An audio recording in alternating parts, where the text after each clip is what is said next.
Ciao, sono Fabrizio e queste sono le notizie della Regione Liguria. Conto alla rovescia per le iniziative organizzate da Regione Liguria in occasione del 2 giugno, per gli 80 anni della Repubblica e del voto alle donne. In Piazza Europa, alla Spezia, dalle 20:30, videomapping, DJ set e fuochi d'artificio per l'evento Italia Donna 1946-2026.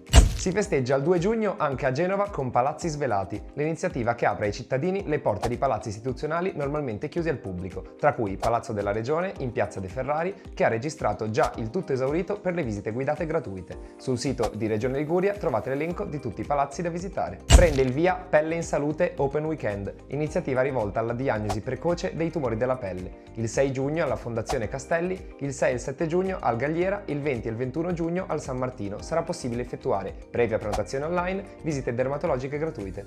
È stato inaugurato il Castello dei Fieschi di Varese Ligure, al termine di un importante intervento di restauro conservativo che ha restituito piena fruibilità a uno dei simboli storici più rappresentativi del borgo. L'investimento complessivo è stato pari a 770.000 euro. Dal 3 al 5 giugno Genova ospita il convegno Spera, Solidarietà, Progetti e Risorse per l'Africa, appuntamento nazionale dedicato al volontariato italiano impegnato nel continente africano. L'edizione 2026 collega contemporaneamente Genova, Bologna, Roma, Nairobi, Addis Abeba in un'unica rete di confronto e collaborazione. Rimanete aggiornati sui nostri canali social.